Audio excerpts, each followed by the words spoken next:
Hello there. For over 1,000 generations, the Jedi Knights were the guardians of peace and justice in the Old Republic. I don't mind saying. The That's Just Crait Show. Starring Hannah.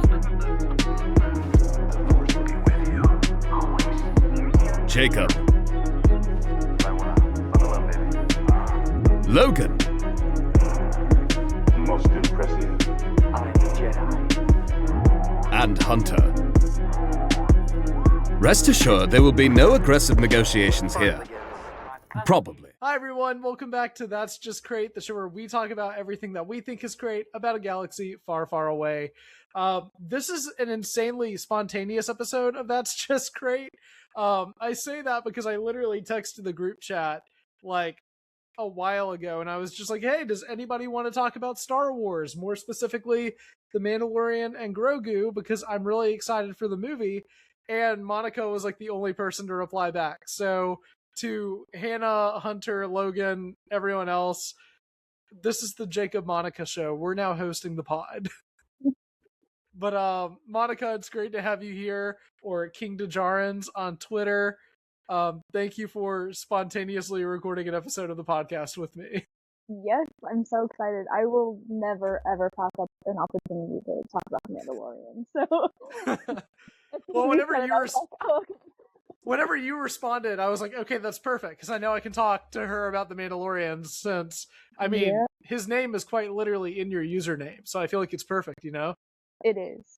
That's my man. One of two. Nice. But I also thought it would be perfect to have you on because you went to Star Wars Celebration last year, and as of like this weekend, I think it's like officially 1 year since Star Wars Celebration. So I thought it would be cool to maybe have you share some like reflections on that a little bit, and then maybe we can just hop into Mando if it's cool with you.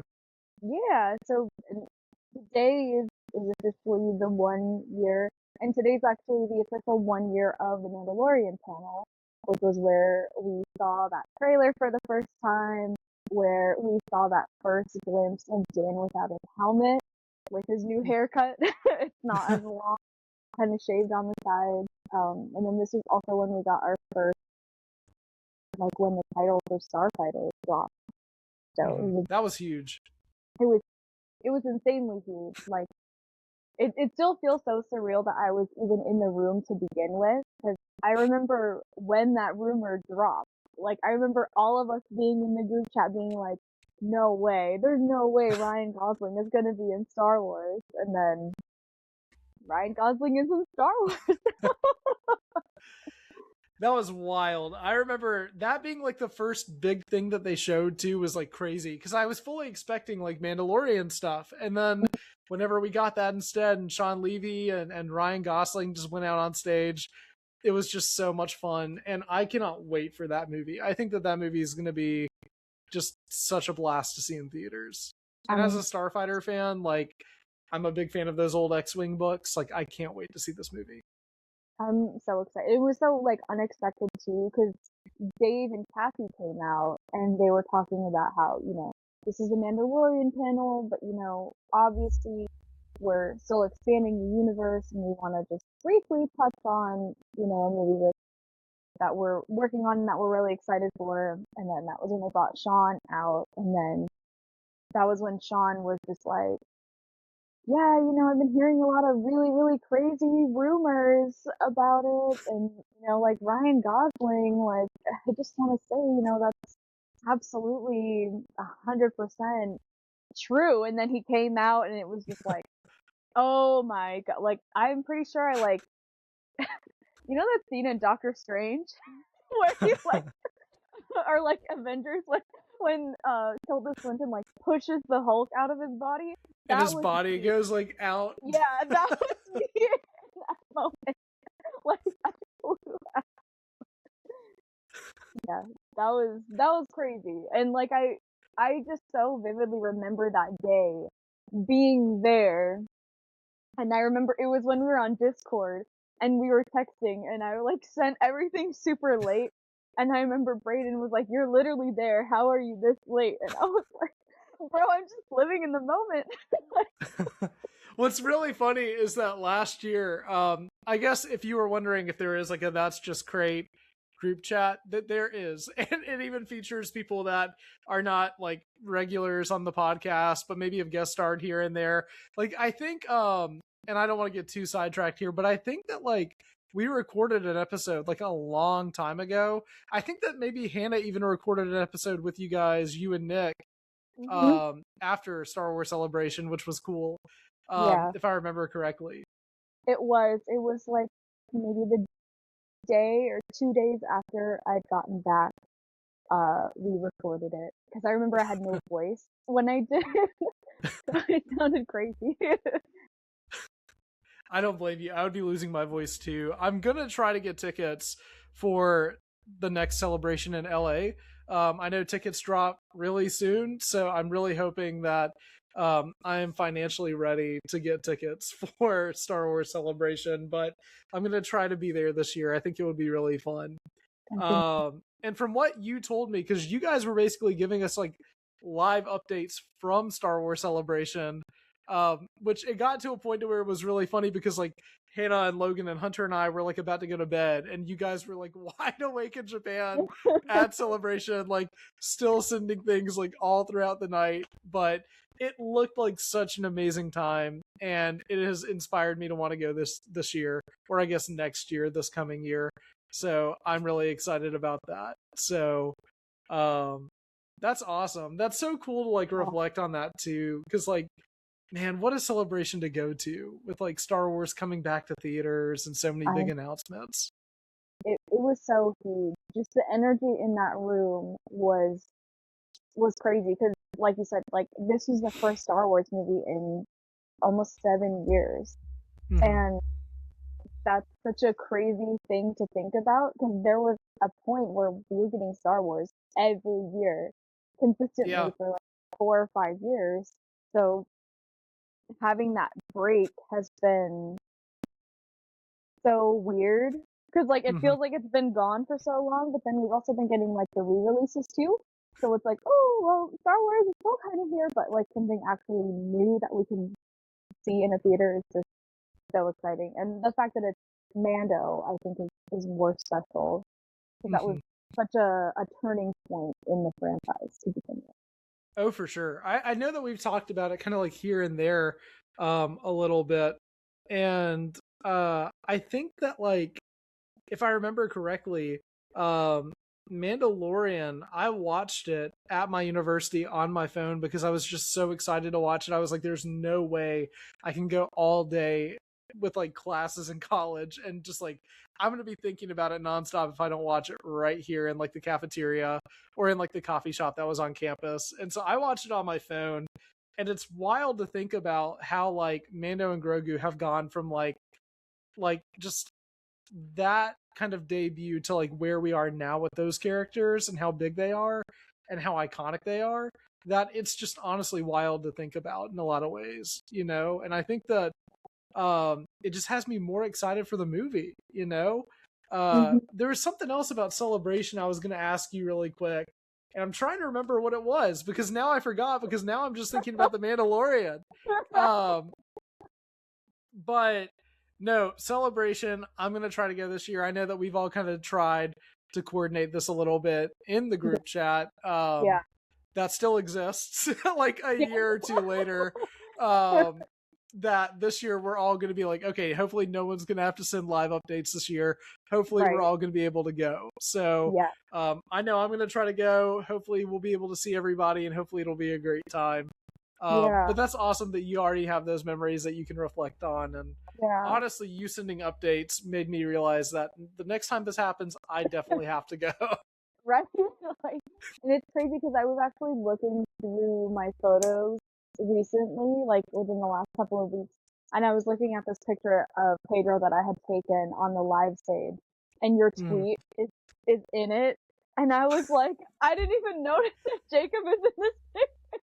That's the closest I'm ever gonna be to Pedro Pascal in my life. That's awesome though. That's crazy.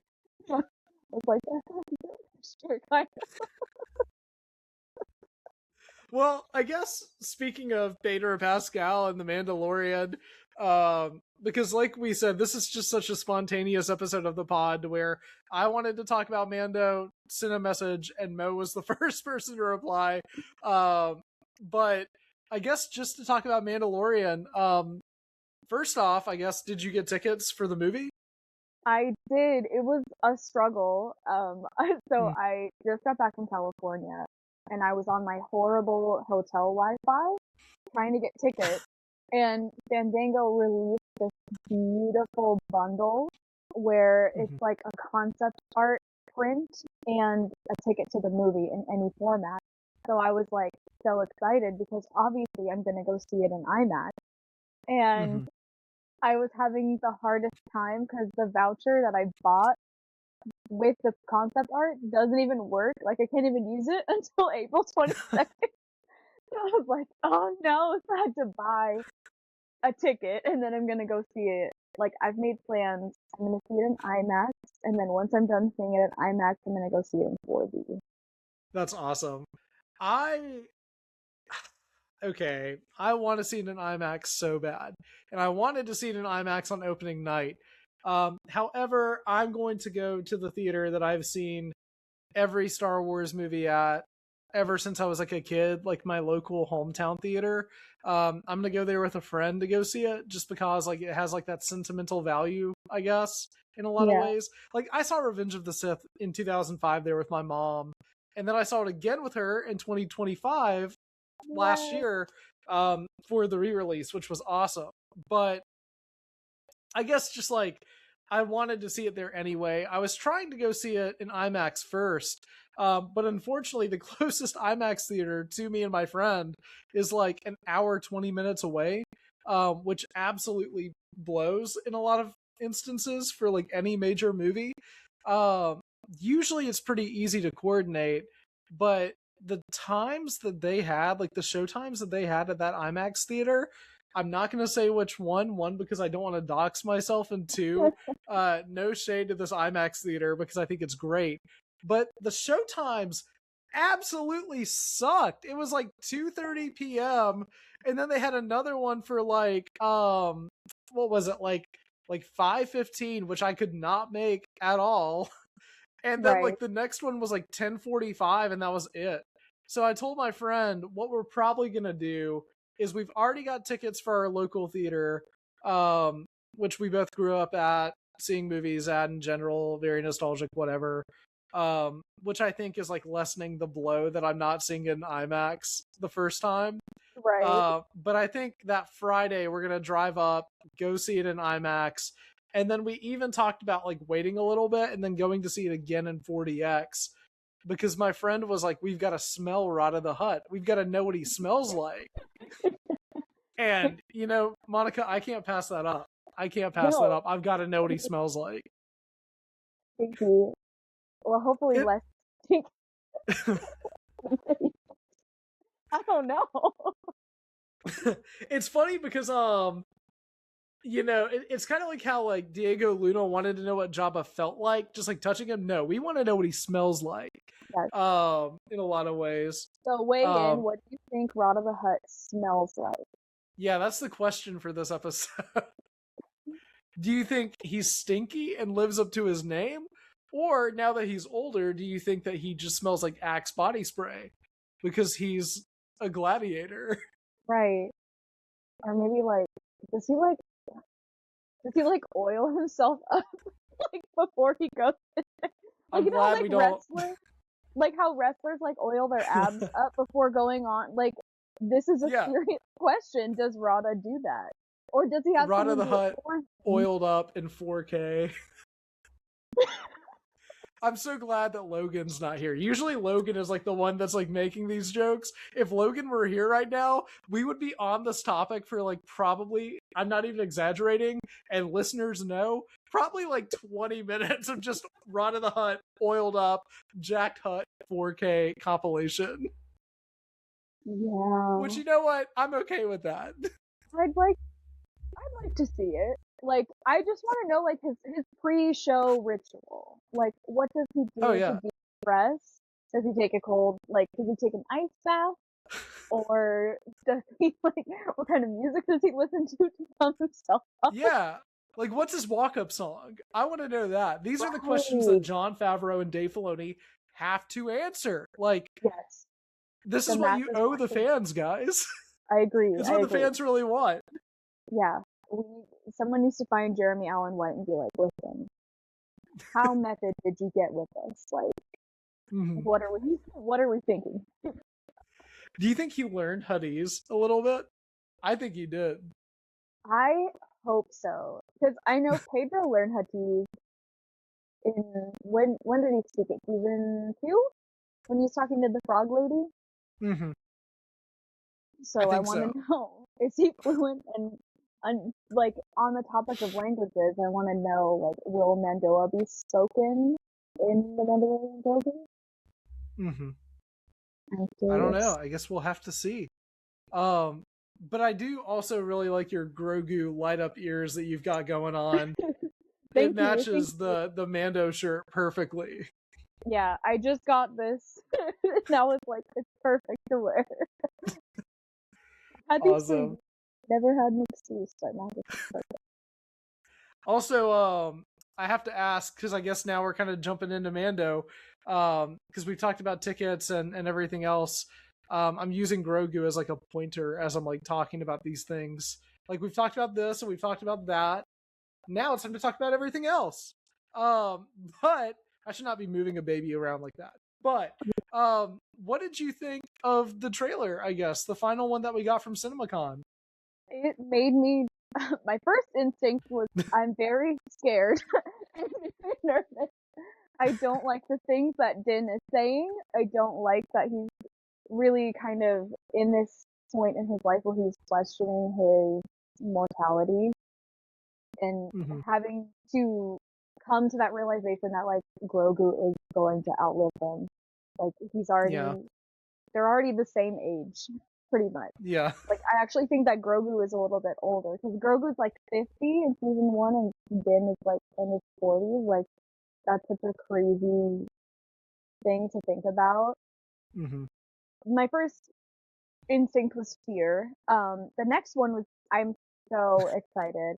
That new look that we got at Colonel Ward, she looked amazing in her Mhm. flight suit. I'm so excited. I was geeking out over those New Republic X-Wings, like the logo on the side and everything. I was like, we are so back. And like, that's the type of thing in Star Wars that I always look forward to. I know people love to go for like the glup shitos and like, oh, what's the movie about? No.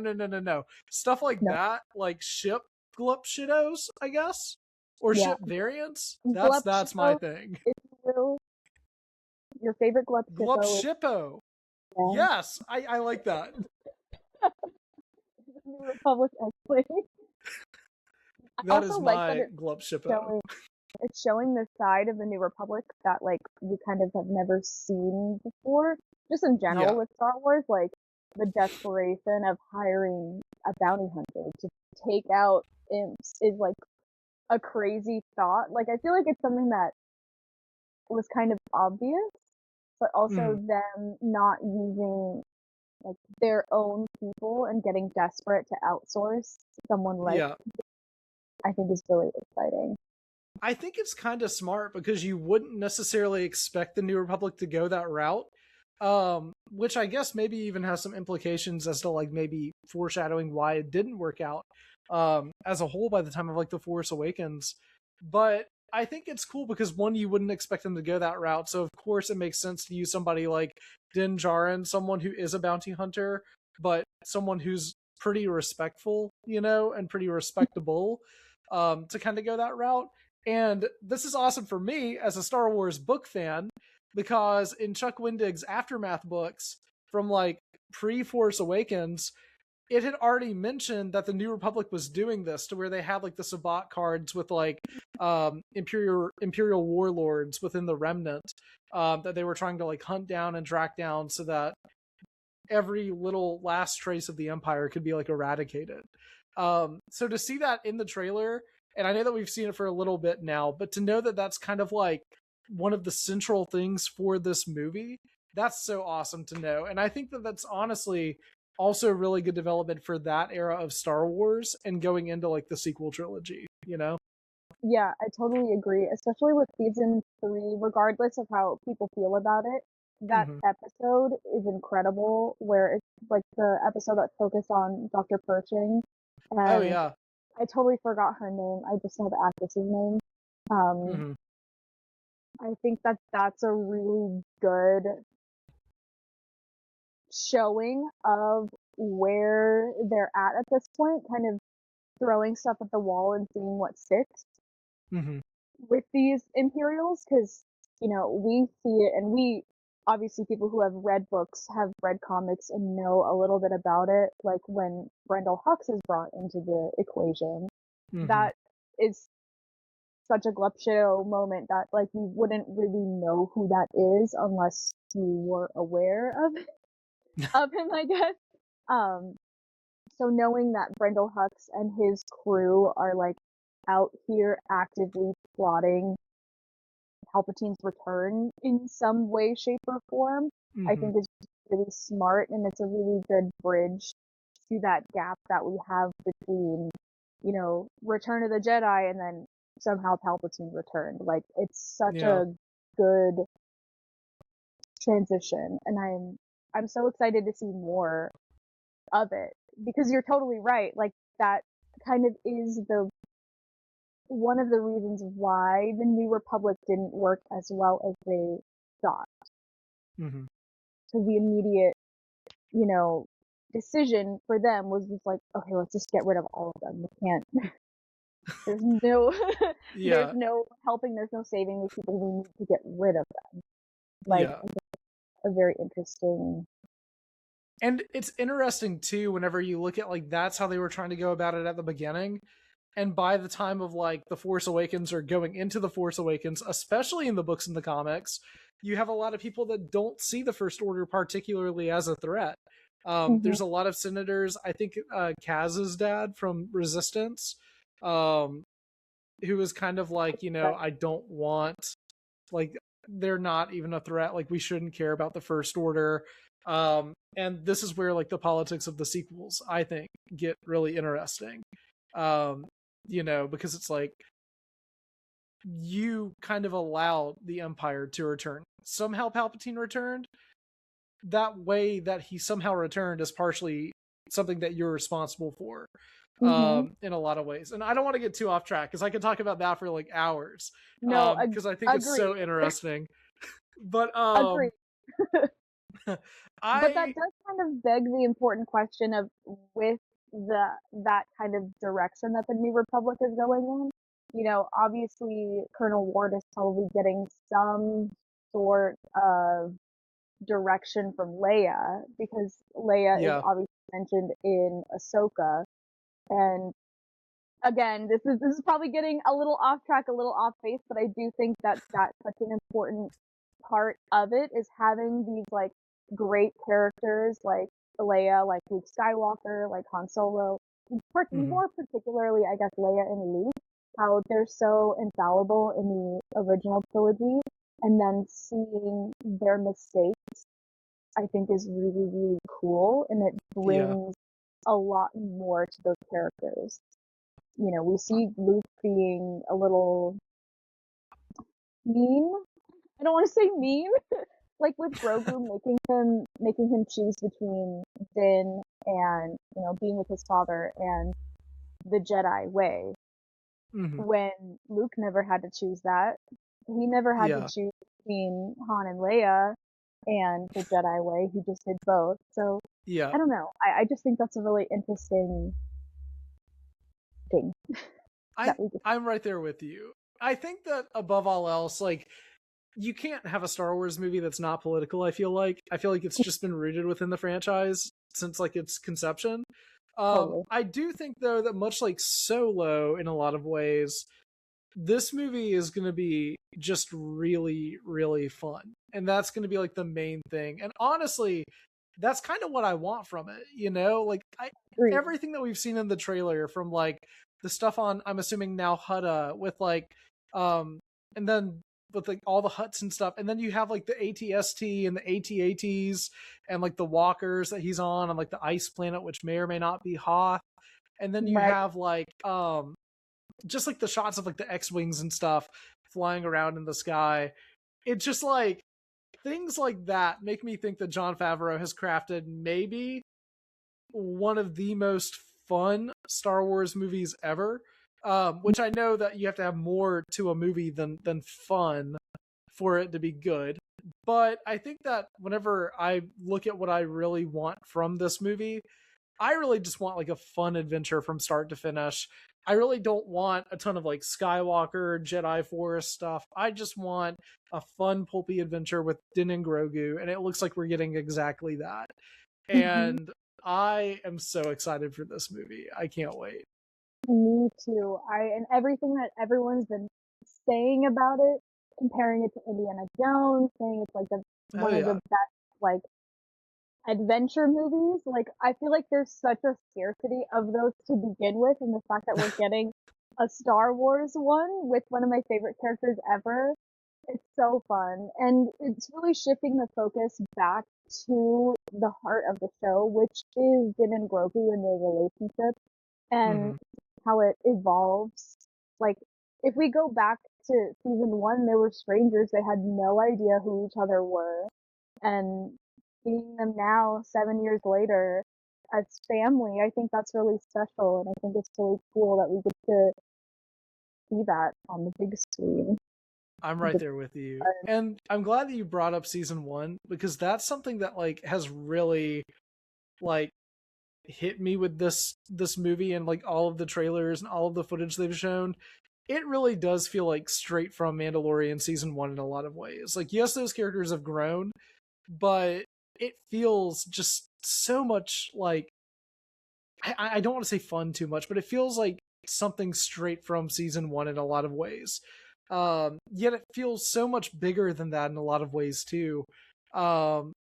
I am so excited for this movie. I think that we're going to have one of the most rewatchable Star Wars movies ever on our hands, potentially speaking. And I think that this is just going to be so much fun to watch on opening night in a theater. And, you know, people have been talking about box office stuff, and we're still like a little over a month out from this movie being released. So I feel like it's a little bit unfair to judge it now, per se, to a degree. But I know I've already got my tickets. You already said that you got your tickets. And I think that whether there's a packed theater or a mostly packed theater, or even if it's just a theater with me and my friend, I just know that I'm probably going to have a really great time. And we can't end the pod yet. We've still got to talk about the popcorn buckets and stuff, because I'm going to spend so much money at my local Regal Cinemas. Oh my god, that bus is crazy. Day one buy, immediate purchase. That was why I chose the IMAX theater that I did, is because it's a Regal. It's so far from me and it's really hard to get to, but I do not care. If I don't get that popcorn bucket, I'm not die. That one and I know everyone is talking about the AT-AT, like obviously that is so cool, but I love the cup, the helmet cup. I think it's so much fun. The fact that it's like actually shiny is so cool. Like that's awesome. The AT-AT popcorn bucket though, that's the big thing. I've actually gone up to my local theater and talked to the manager, and I was like, look, the day that you get that, because like they've known me for like a while because I just go to the movies in general a lot, and I was like, the day you get that, please let me know. I will pay more if I have to get it early. I will do anything. But the bust of Mando and Grogu that you mentioned, that I did not see that coming. I did not expect that, and that's going to be like a day one buy for me.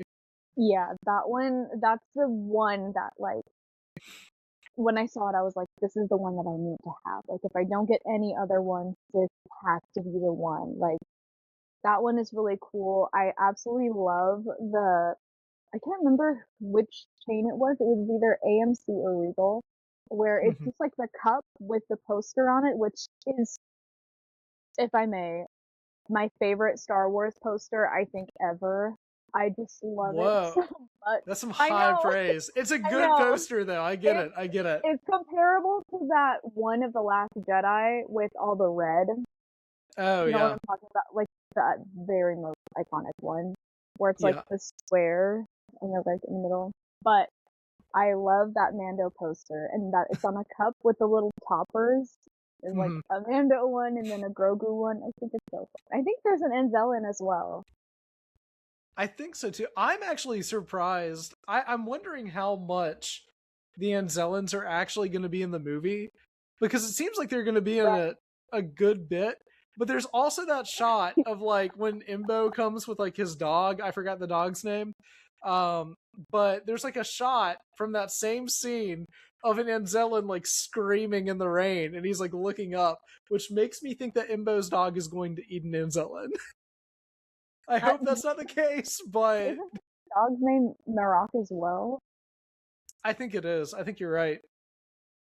Embo being in this movie scares me a little bit because like every shot that we get him, I'm like, please get away from my kid. He I think that somebody pointed out on Twitter that his ship is actually in the movie too. Like you can see, I think it's called the guillotine or the guillotine. You can see it like behind him in like a shot if you look closely in like the trailer. That's awesome because it was only I think previously in a comic book. So like that's the type of thing that like I love to see. Like whenever you take like a small detail like that and you end up putting it into like a movie later on or like a show or something, like that's one of my favorite things that Star Wars does, you know?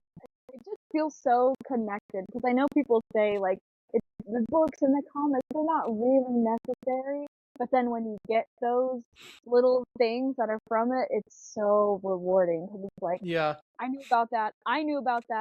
Like, I know what that is. Right. I know people make fun of it, like but listen, a schlocky way. Like, it's very sincere. People make fun of that, but like, listen, when it's so niche that like not many people know about it, but you do, it's like, whoa. Like, Right. I remember this is awful. I hate this. When Rise of Skywalker came out on opening night, I have always loved Wedge. I thought that Wedge is great because I used to play like a lot of the old X-Wing games or the Rogue Squadron games on my friend's GameCube growing up. Every time I would go to his house, and I remember when Wedge shows up in Rise of Skywalker for like 2 seconds at the Battle of Exegol, and he's like, "Nice flying, Lando." I out loud was like, "Yeah." And no one else reacted. I guess people just didn't know who Wedge was, which is crazy to me. But like, I was the only one, and I was like, "Oh, well, all right, cool." I just had to move on from it. But that's the best part of Star Wars is knowing those things because I feel like there's different, I guess, like tiers or levels to like Star Wars fandom.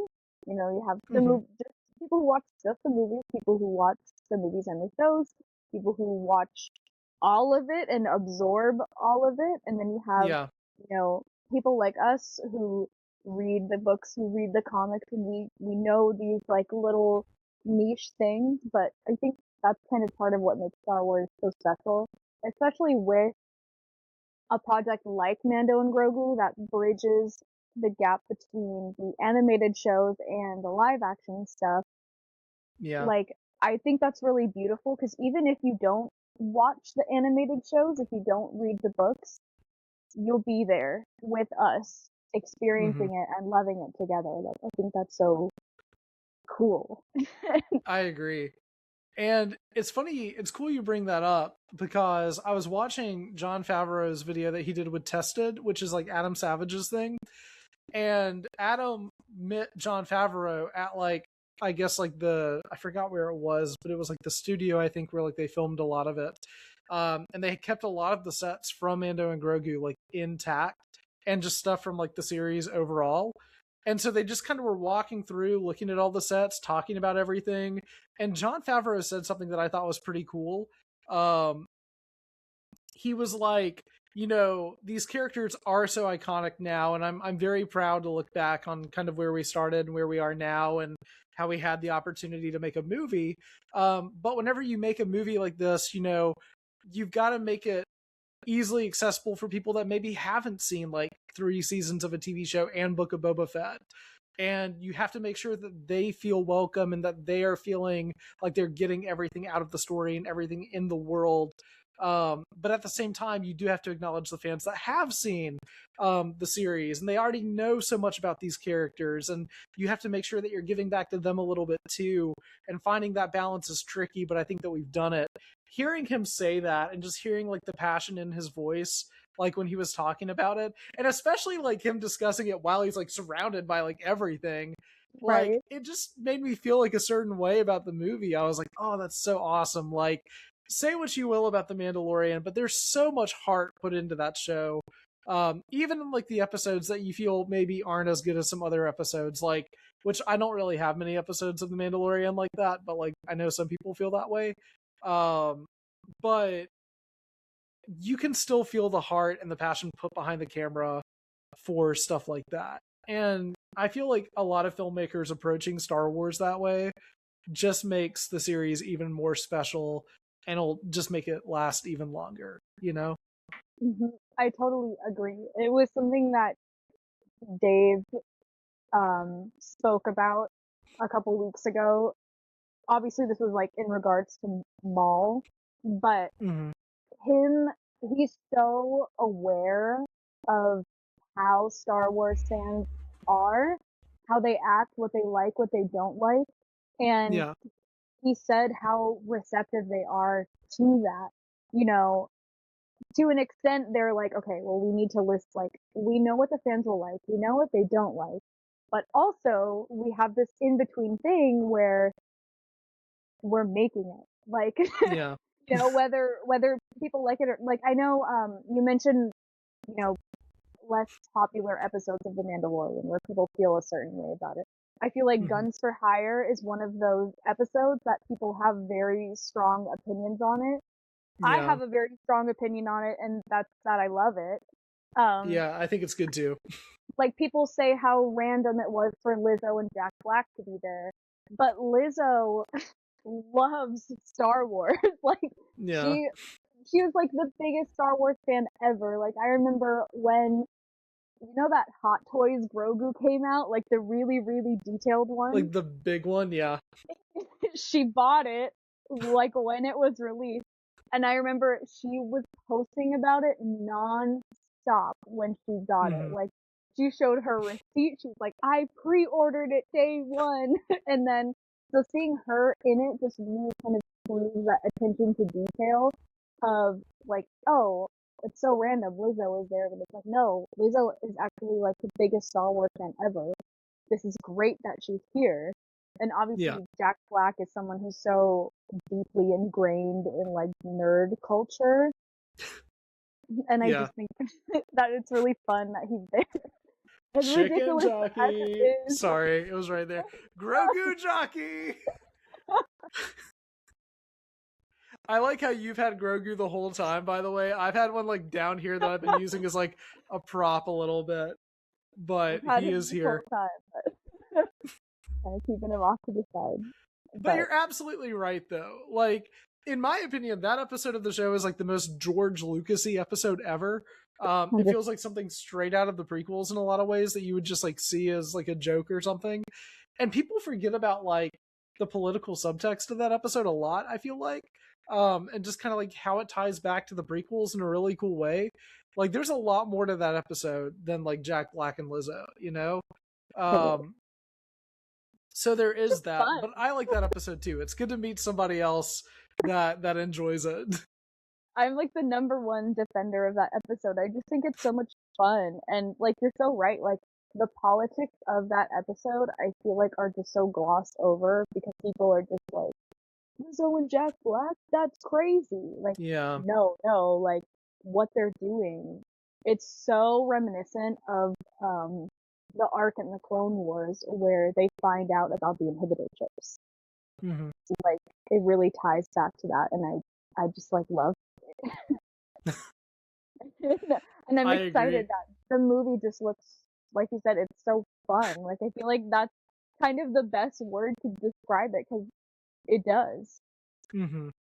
It's hard to not say that when talking about this movie, because everything that I've seen from it just does look like a lot of fun. And I think that whenever you look back at Star Wars' roots, like where it kind of originated, the ideas that it branched off from, the stories it branched off from that inspired George Lucas to make stories like this in the first place, you know, you look back at all of those pulpy old science fiction Flash Gordon type shows, and you also look back at like old westerns, you know, and when you look at The Mandalorian, I feel like it's kind of like, not saying that the films aren't, because they certainly are, but I feel like especially The Mandalorian is kind of like the encapsulation of all of that.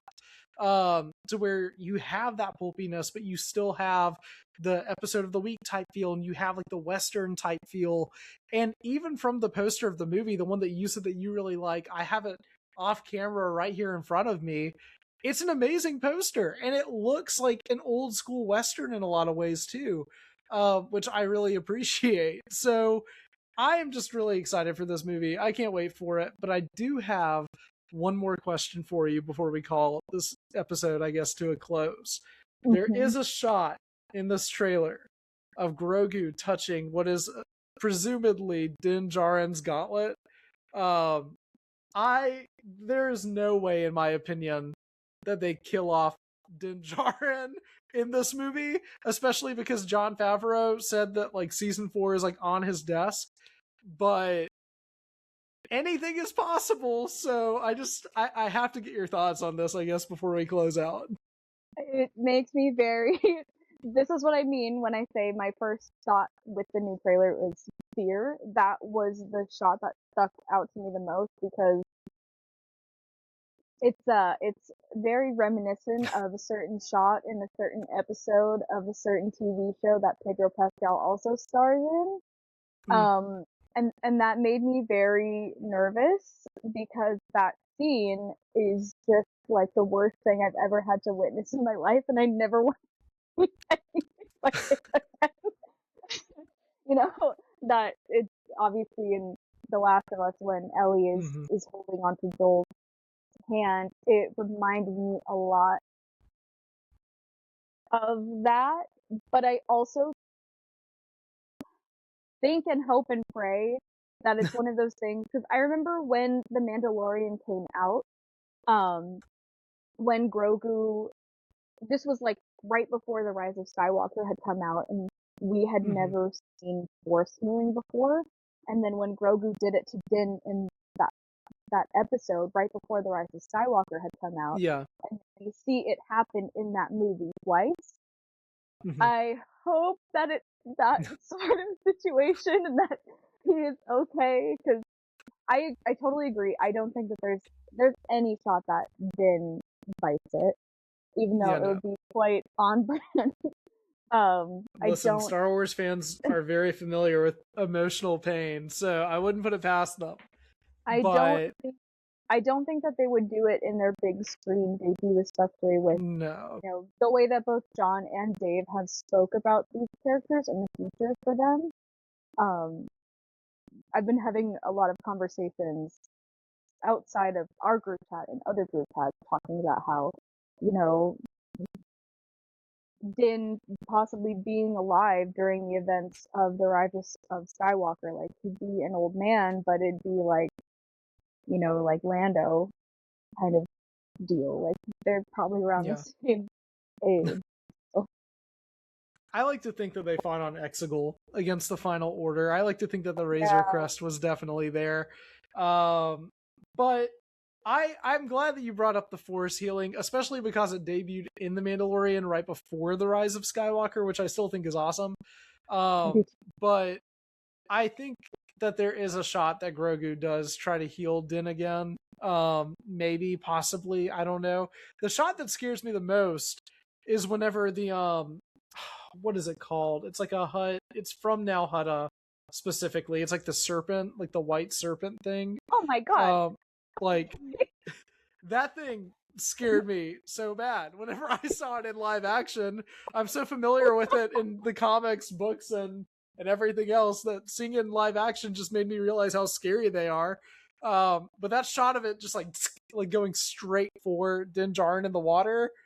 It's like, terrifying. Hold on, wait. And I feel like out of any character, it's like the worst one to go for, because like one of my favorite parts about Din's character is he's kind of stupid.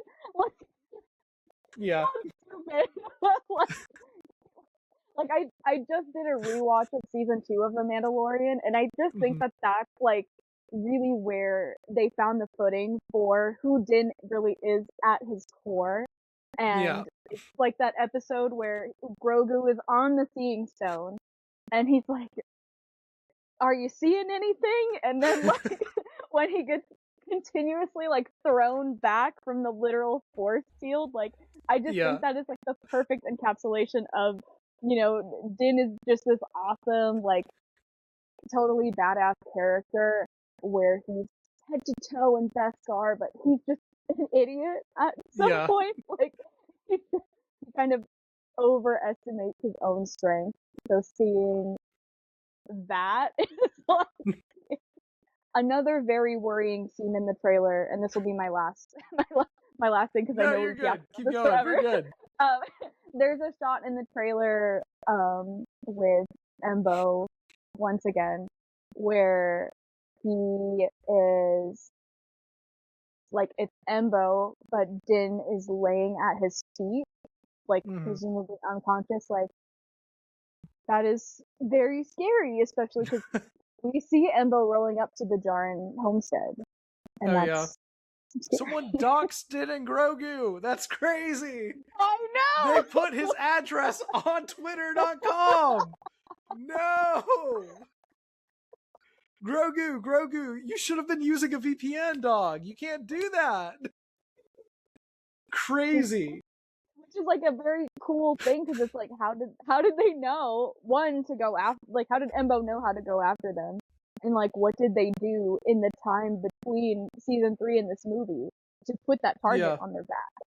Well, I'm not gonna put anything past them, but I guess we'll find out. I will say too, really quick, I've talked about it before on the pod, and this is whenever we were talking about going to see the movie, how many times we're probably going to see it. I know for a fact that I'm going to see it in IMAX, my local theater, and also just 4DX probably. But there is a fourth time that I'm going to go see this movie, and probably even more than 4, but I know that this is like definitely going to be my 4th time watching it.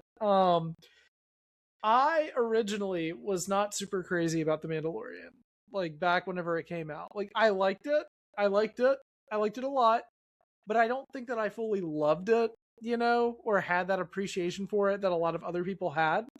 And a couple years ago, my grandmother got a smart TV. She never upgrades stuff, but she finally decided to upgrade her TV from like an old like 720p TV to like an actual good TV, which was long overdue. But she got Disney Plus, and she was so excited to have Disney Plus. And I remember she was like, "You should come over and watch something with me." Like, she was so excited to show me this like TV that she had just gotten. And we ended up watching all of The Mandalorian together. Well, seasons 1 and 2. Season 3 had not come out yet. Book of Boba Fett had not come out yet. To my knowledge, maybe it had or just come out. I can't remember. But the point is, I watched it with her, and it made me appreciate the show and those characters a lot more, and really just kind of opened my eyes as to like how much these characters mean to people online around the world, why Star Wars has latched onto these characters so much, why the fandom just appreciates the story. And watching her react, my grandma's not a big Star Wars fan by any means, but seeing her reaction to like Din and Grogu and their journey was just something that was incredible. I showed her the trailer and she was really excited for it, and she has it like on her calendar, like movie with Jacob Mandalorian's like misspelled a little bit. It's really funny. But I am seeing it with her because she helped me appreciate The Mandalorian a lot more. So much so that whenever I think about those characters, I think about her a little bit too. So I will be watching it with her probably a couple times after I watch it. I wanted to take her on opening night, but she couldn't make it. So we're going to reschedule and find another time to watch it. But you know, these characters, they mean so much to so many people. It's not surprising as to why we're getting a movie about these characters. And I know that you and I have been excited about this for a while, as has everybody else in the group chat, and just online in general. So I'm very excited to watch this on May 22nd on not the biggest screen possible, but I will the next day. And I can't wait to talk about it with all my friends. And thank you for joining me on a very smaller episode of the pod, a very spontaneous episode, just to talk about Mandalorian and Grogu a little bit, and even mention Star Wars Celebration. So Yes. Full thank circle you moment. for oh wait, go ahead. I'm sorry, I totally cut you off. That's on me. It feels a very, very full circle, because this time last year I was there seeing the trailer for the first time, being in that room. Now we're a year later and we're only, you know, a little over a month away from actually being able to see it. It feels really cool. That's crazy. It's wild to even think that we're just a few weeks away from a new Star Wars movie hitting theaters. That's so surreal to say. It's been like what, like 6 or 7.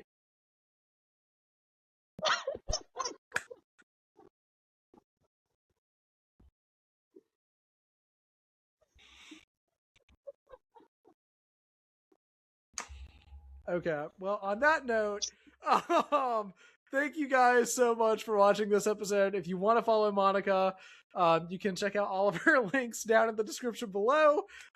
Thank you again for hopping on this spontaneous episode with me to talk about Mandalorian stuff. This is the way. Until the next episode, dap us up through the Force, and may the Force be with you. For over 1,000